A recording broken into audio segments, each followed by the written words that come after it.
হরে কৃষ্ণ কৃষ্ণ কৃষ্ণ হরে হরে, হরে রাম রাম রাম হরে হরে। শ্রী ভক্তবৃন্দে শ্রীচরণতলে অনন্ত কোটি প্রণাম জানিয়ে শুরু করি আজকের নিবেদন। আজকের নিবেদন আমার পাণ্ডবা নির্জলা একাদশী। তবে শ্রী ভক্তবৃন্দের উদ্দেশ্যে প্রথমেই এই কথা বলে রাখি, এইভাবে কিন্তু পাণ্ডবা নির্জলা একাদশী হচ্ছে না, এইভাবে পালিত হবে উন্মেলিনী মহাদ্বাদশী ব্রত। কেন সেই ব্রত পালন করতে হবে, একাদশী কেন বাদ গিয়ে, সেই বিষয়েও ভিডিও খুব দ্রুতই আপনাদের সামনে উপস্থাপিত করা হবে এই জয়গুরু চ্যানেলের পক্ষে থেকে। কিন্তু এখন আমরা যেটা সচরাচর হয়ে থাকে পাণ্ডবা নির্জলা একাদশী ব্রতের মাহাত্ম্য, সেই ব্রত মাহাত্ম্যটা আমরা একটুখানি শ্রবণ করে নিই। তো এই মহাদ্বাদশী ব্রত পালিত হবে, আমি বলে দিচ্ছি, সেটা হচ্ছে 23শে উন্মিলিনী মহাদ্বাদশী ব্রত পালিত হবে 23শে জ্যৈষ্ঠ, 7ই জুন। সেই উদ্দেশ্যে এই পাণ্ডবা একাদশী তার আগের দিন অর্থাৎ 22শে জ্যৈষ্ঠ পাণ্ডবা একাদশী পড়বে। এই পাণ্ডবা একাদশী সম্পর্কে যুধিষ্ঠির মহারাজ ভগবান শ্রীকৃষ্ণকে জিজ্ঞাসা করেছিলেন যে জ্যৈষ্ঠ মাসে শুক্লপক্ষের একাদশী মাহাত্ম্য কথা কি, কৃপা করে আমাকে বলুন। তখন ভগবান শ্রীকৃষ্ণ বললেন যে এই একাদশীর মাহাত্ম্য কথা ধর্মাত্মা ব্যাসদেব আপনাকে শ্রবণ করাবেন, কারণ ব্যাসদেব বেদাঙ্গ, তিনি পারদর্শী, সকল শাস্ত্রের অর্থ তিনি জানেন। তখন মহারাজ যুধিষ্ঠির ব্যাসদেবকে বললেন, হে দৈপায়ন, আমি মনুষ্য লৌকিক ধর্ম এবং জ্ঞান কাণ্ডের কথা অনেক শুনেছি, এখন আপনি আমাকে যথাযথ বৈষ্ণব ধর্মের কথা বলুন। শ্রী ব্যাসদেব বললেন, হে মহারাজ, তুমি যে সকল ধর্ম কথা শুনেছ, এই কলিযুগে মানুষ তা পালন করতে পারবে না।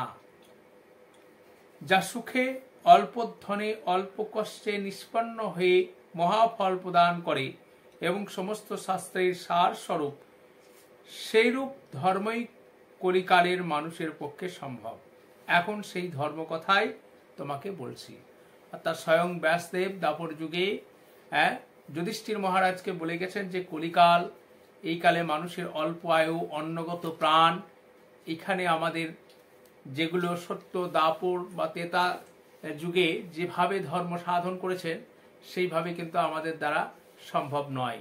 আমাদের চৈতন্য মহাপ্রভু তিনি কৃপা করে আমাদের জন্য সংক্ষেপে রেখে গেছেন একমাত্র সার সম্বল হরে কৃষ্ণ মহামন্ত্র। এই জপের মধ্যে দিয়েই কিন্তু আমাদের উদ্ধার হওয়ার সঠিক পথ। তারপর তিনি বলেছেন, উভয় পক্ষের একাদশীর দিন ভোজন করবে না, উপবাস করবে।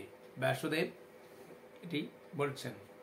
দ্বাদশীর দিন স্নান করে শুচি হয়ে নিত্যকৃত্য সমাপনের পর শ্রীকৃষ্ণ অর্চন করবেন, পরে ব্রাহ্মণদের প্রসাদ ভোজন করিয়ে নিজে ভোজন করবেন। এমনকি অশৌচাদিত্যে এই ব্রত ত্যাগ করবেন না। অর্থাৎ অনেকেই অশৌচত্ব, মানে কেউ মারা গেছে বা কারো সন্তান হয়েছে বা বিভিন্ন কারণ হসপিটালে ভর্তি ছিলেন, সেই অবস্থাতেও কিন্তু এই ব্রত পালন করতেই হবে, এটাই কিন্তু শাস্ত্রের বিধান। এই মতো অবস্থায় তিনি আরো বলেছেন, যারা স্বর্গে যেতে চান তারা যেন এই ব্রত সারা জীবন পালন করেন। একদম সম্পূর্ণভাবে শাস্ত্রের বিধান রয়েছে। পাপ ও কর্মরত ধর্মহীন লোকেরা যদি এই একাদশী ব্রত পালন করেন, তাদের জমালয়ে গমন করতে হবে না। ব্যাসদেব যখন এই কথা বলছেন, তখন ভীমসেন, বীরবাহু ভীমসেন অসত্য পাতার মতো ভয়ে কাঁপছেন। তিনি কাঁপতে কাঁপতে বলতে লাগলেন, হে মহাবুদ্ধি পিতামহ ব্যাসদেব, মাতা কুন্তী, দ্রৌপদী, অর্জুন, যুধিষ্ঠির, নকুল, সহদেব, এনারা সকলেই একাদশীর দিন ভোজন করেন না। আমাকে উপবাস থাকার জন্য বা অন্ন গ্রহণ করতে নিষেধ করেন, কিন্তু দুঃসহ ক্ষুধার জন্য আমি উপবাস করতে পারি না। অর্থাৎ ভীমের পক্ষে উপবাস করা সম্ভব নয়। কেন সম্ভব নয়? তার মধ্যে বৃক্ষ নামক এক কি বাস করে, ক্ষুধা রাক্ষস বাস করে, যার জন্য তিনি উপবাস করতে পারেন না। ভীমসেন কথাগুলো শুনে ব্যাসদেব বলতে লাগলেন, যদি স্বর্গলাভ তোমার ইচ্ছা থাকে তবে উভয় পক্ষের একাদশীতে ভোজন করবে না। উত্তরে ভীমসেন বলেন যে আমার নিবেদন এই যে উপবাস তো দূরের কথা, একবার ভোজন না করেও আমি থাকতে পারি না। আমার পেটে বৃক নামক যে ক্ষুধা অগ্নি রয়েছে, ভোজন না করলে কিছুতেই সে ক্ষান্ত হয় না। সুতরাং প্রতিটি একাদশী পালনে আমি একেবারে অসমর্থ। বৎসরে একটি মাত্র একাদশী পালন করে যাতে আমি স্বর্গ লাভ করতে পারি, এইরূপ একটি একাদশীর ব্রত কথা আমাকে বলুন। তখন ব্যাসদেব বললেন, জ্যৈষ্ঠ মাসের শুক্লপক্ষের একাদশী তিথি জলগ্রহণ না করে সম্পূর্ণ উপবাস করবে, তবে গণ্ডূষ আত্মোচনে দোষ হয় না। এবার এক গণ্ডূষ বলতে কি বোঝানো হয়? গণ্ডূষ বলতে আপনারা বাঁ হাতে বা যে হাতে একটুখানি জল নেবেন, সেই জলের মধ্যে এক মাস কলাই অথবা একটি স্বর্ণের ছোট দানা, যদি সেটা ডুবে যায় সেই রকম পরিমাণ জল আপনার এক গণ্ডূষ বলা হয়। ঠিক আছে? তো সেটাতে কোনো দোষ নেই। একাদশীর দিন সূর্যাস্ত থেকে দ্বাদশীর দিন সূর্যোদয় পর্যন্ত জলপান বর্জন করে অনায়াসে এই একাদশীর ফল লাভ করবে। এবং দ্বাদশী দিন ব্রহ্মমুহূর্তে স্নানাদি সমাপন করে ব্রাহ্মণদের বস্ত্র স্বর্ণ দান করে ভোজন করবে, তারপর আত্মীয় স্বজন সহ নিজেও ভোজন করবে। এইভাবে একাদশী ব্রত পালন করলে যে পুণ্য হয় তা বর্ণন করছি, শ্রবণ। বলছি এই একাদশী এইভাবে যদি কেউ একাদশী পালন করে তাহলে যার পুণ্য লাভ করবে সেই কথাও তিনি ব্যাসদেব ভীমসেনকে উদ্দেশ্য করে বললেন। এবং সেই যে কাহিনী বর্ণনা রয়েছে তা আমরাও শ্রবণ করার সুযোগ পাচ্ছি। সারা বছরে যে সমস্ত একাদশী উপস্থিত হয় সেই একাদশী সমূহের ফলই একটি মাত্র ব্রত উপবাসের লাভ করা যায়, এতে কোনো সংশয় নেই। শঙ্খ চক্র গদা পদ্মধারী শ্রীকৃষ্ণ আমাকে বলেছেন, বৈদিক ও লৌকিক সমস্ত ধর্ম পরিত্যাগ করে যারা একমাত্র আমার শরণাপন্ন হয়ে নির্জলা একাদশী ব্রত পালন করে তারা সমস্ত পাপ থেকে মুক্ত হন। এই প্রসঙ্গে ব্যাসদেবকে ভগবান শ্রীকৃষ্ণ বলেছেন, ব্যাসদেব কিন্তু যদিও পরাশর মুনি এবং সত্যবতীর কন্যা পুত্র, কিন্তু ব্যাসদেব স্বয়ং কিন্তু ভগবান শ্রীকৃষ্ণেরই অংশ। এই কথাটা কিন্তু মনে রাখতে হবে, যার জন্য তিনিও কিন্তু সর্বজ্ঞ। হ্যাঁ, এটা আমাদের ভুলে গেলে কিন্তু চলবে না। যদিও তিনি এখানে বলেছেন যে ভগবান শ্রীকৃষ্ণ তাকে বলেছেন, সেই উপদেশ তিনি দিচ্ছেন। কলিযুগের দ্রব্যশুদ্ধি নেই, অর্থাৎ আমরা যাই গ্রহণ করছি না কেন তা কিন্তু শুদ্ধিকরণ বলে কিছু নেই। সেই জন্য যেমন দেখবেন পূজার সময় ব্রাহ্মণ বলে থাকেন, পুষ্পে পুষ্পে মহাপুষ্পে পুষ্প সম্ভাব্য চং পুৎসাহা, অর্থাৎ পুষ্পকে সংশোধন করে নেওয়া হয়। অ্যাকচুয়ালি বর্তমানে যেভাবে আমরা দ্রব্যগুলো নিয়ে আসি কোনোটাই সূচি অবস্থাতে নয়। ঠিক আছে? তা শাস্ত্রেও উল্লেখিত আছে, কলিযুগে দ্রব্য শুদ্ধি নেই। অতএব কলিতে শাস্ত্রোক্ত সংস্কার বিধি বিশুদ্ধ হয় না, অর্থাৎ শাস্ত্রে বেদে যে ধরনের আচার আচরণের কথা বলা হয়েছে তা হয় না। সে কারণে বৈদিক ধর্ম এখনো সুসম্পন্ন হতে পারে না। হে ভীমসেন, তোমাকে বহু কথা বলবার প্রয়োজন কি? কারণ ভীমসেন তো শুধুমাত্র একটি উপবাস করবেন, কাজে অসুবিধা কিছু নেই। তুমি উভয় পক্ষের একাদশী ভোজন করবে না। যদি তাতে অসমর্থ হয়ে থাকো তবে জ্যৈষ্ঠ মাসের শুক্লপক্ষের একাদশীতে জল পর্যন্ত পান না করে নির্জলা একাদশী উপবাস করবে। বছরে অনেকে দেখবেন একাদশী পালন করে, আমরা যেমন সারা বছরে একাদশী ধরুন পালন করে থাকি, অনেক শ্রী ভক্তবৃন্দ সারা বছর একাদশী পালন করে থাকেন। আবার অনেক মহিলারা, বিধবা মহিলারা, তারা 3টি একাদশী পালন করে থাকেন। তাদের ভীমেন্দ্রা একাদশী একটা বলে থাকেন, অর্থাৎ এই যে পাঞ্জাবান নির্জলা একাদশী, এরকম আরো সায়ন একাদশী, এরকম আরো একটি একাদশী রয়েছে।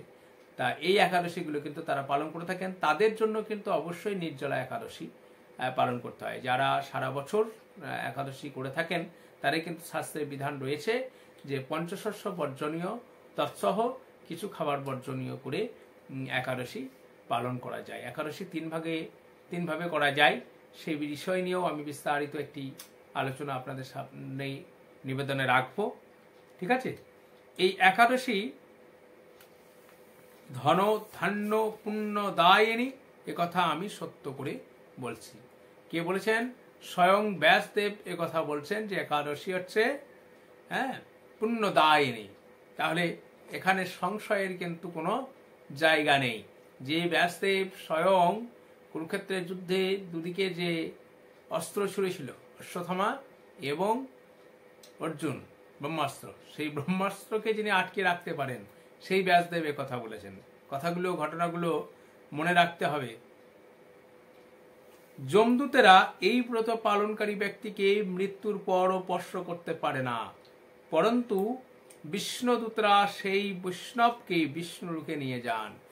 অতএব আদরের সহিত এই পাণ্ডবা নির্জলা একাদশী পালন করবে।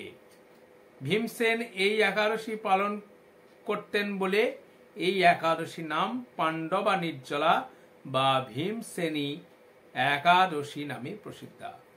এই নির্জলা একাদশীতে পবিত্র তীর্থ স্নান, দান, জপ, কীর্তন ইত্যাদি যা কিছু করা হয় তা অক্ষয় হয়ে যায়, অর্থাৎ তা ক্ষয় হয় না। যে ব্যক্তি ভক্তি সহকারে এই একাদশী মহাত্মা পাঠ এবং শ্রবণ করেন তিনিও কিন্তু বৈকুণ্ঠ ধাম প্রাপ্ত হয়। এই অক্ষয় বিষয়টা বুঝতে গেলে আরেকটি জিনিস জানতে হয়, সেটা হচ্ছে যে সুকৃতি কি। তা সুকৃতি হচ্ছে সেইটা যেটা কোনোদিন শেষ হয় না। এই সুকৃতির বিষয় হলো, ধরুন পুণ্য আর সুকৃতি তাহলে কি, এই জায়গাটা অনেকে গোলমাল করে ফেলে। পুণ্য হচ্ছে আপনি কোনো একজন মানুষ খেতে পারছে না, তাকে 10 টাকা দিলেন বা 100 টাকা দিলেন, একবেলা পেট ভরে খাইয়ে দিলেন, সেটা হচ্ছে পুণ্য। সেই পুণ্যের জন্য আপনি যেটুকু পাওয়ার কথা সেটা ভগবান কিন্তু লিখে রেখে দেবেন, এবং সেইটার জন্য হয়তো আপনার যাই কিছু হবেই, অবশ্যই সাবসিডি আপনি পাবেন। কর্ম যখন করেছেন কর্ম অনুসারে ফল হয়, এটা বিজ্ঞান সম্মত গেলে পারেও বলা হয় each and every action there is an equal opposite reaction. এইবার সুকৃতি কি না, সুকৃতি হচ্ছে সেইটা যেটা কোনো দিনই ক্ষয় হবে না। যেমন ধরুন আপনি যাচ্ছেন, একজন বৈষ্ণব হয়তো পেরিয়ে যাচ্ছে, কিন্তু সেই রাস্তাতে তিনি পড়ে যাচ্ছেন বা কোনো কারণবশত বাড়ি ফিরতে পারছেন না, তাকে আপনি ধরে ধরে তাকে একটা নিরাপদ জায়গায় পৌঁছে দিলেন। এই যে বৈষ্ণবের প্রতি বা সাধুগুরু বৈষ্ণবের সেবার জন্য যে ফল লাভ হয় সেটা কিন্তু অক্ষয় হয়। এই ফলটা জন্মে জন্মান্তর আপনার সঙ্গে থাকবে, এইটিকেই বলা হয় সুকৃতি। ঠিক আছে, তো এখানেও সেই কথাটাই ব্যাখ্যা করা হয়েছে। প্রসঙ্গে এলো, তাই কথাটি আপনাদের সামনে ব্যক্ত করলাম। যাই হোক, আমি পাণ্ডবা নির্জলা একাদশী যেটুকু শাস্ত্রতে পেয়েছি আপনাদের সামনে তা ব্যাখ্যা করলাম। অবশ্যই এখাপে অর্থাৎ 2025 সালে পাণ্ডবা নির্জলা একাদশী পড়ছে না, আবারও শেষান্তে বলছি, মহা উন্মেলিনী মহা দ্বাদশী একাদশী ব্রত পালন করবেন। কেন করবেন সে বিষয় নিয়ে আমি পরের নিবেদনে আপনাদের সামনে হয়তো আগামীকাল বা পরশুর মধ্যে প্রকাশ করব। গোবিন্দ আপনাদের মঙ্গল করুন। আচ্ছা, এটুকুই। হরে কৃষ্ণ।